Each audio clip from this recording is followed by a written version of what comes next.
রীতি ভেঙে নতুন এমপি ও সরকারের মন্ত্রী প্রতিমন্ত্রীদের শপথ জাতীয় সংসদ ভবনের দক্ষিণ প্লাজায় অনুষ্ঠিত হচ্ছে মঙ্গলবার। সংসদ সদস্যদের শপথ পড়াবেন প্রধান নির্বাচন কমিশনার।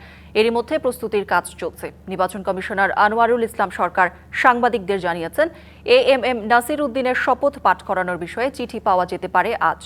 শুক্রবার রাতে নির্বাচনে বিজয়ী 297 জন সংসদ সদস্যের গ্যাজেট প্রকাশের পর এবার নতুন সরকারের শপথ গ্রহণের পালা।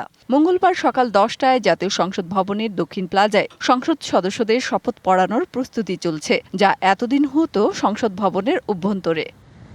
শপথ পাঠ করানো নিয়ে আলোচনা ছিল। গ্যাজেট প্রকাশের 3 দিনের মধ্যে স্পিকার বা তার মনোনীত কেউ এমপিদের শপথ না পড়ান, তাহলে পরবর্তী 3 দিনের মধ্যে প্রধান নির্বাচন কমিশনারের শপথ পড়ানোর কথা। এই বাস্তবতায় মঙ্গলবার শপথ পড়াতে যাচ্ছেন সিইসি। সংসদ সদস্যদের শপথ গ্রহণের পর নির্বাচনে সংখ্যাগরিষ্ঠ দল তাদের সংসদীয় দলের নেতা নির্বাচন করবেন।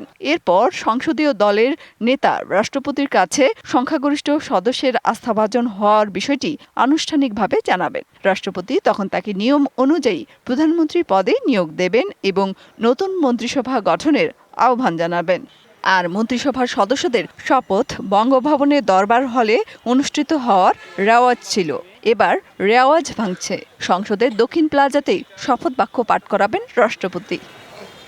মেহের মনি, ডিবিসি নিউজ, ঢাকা।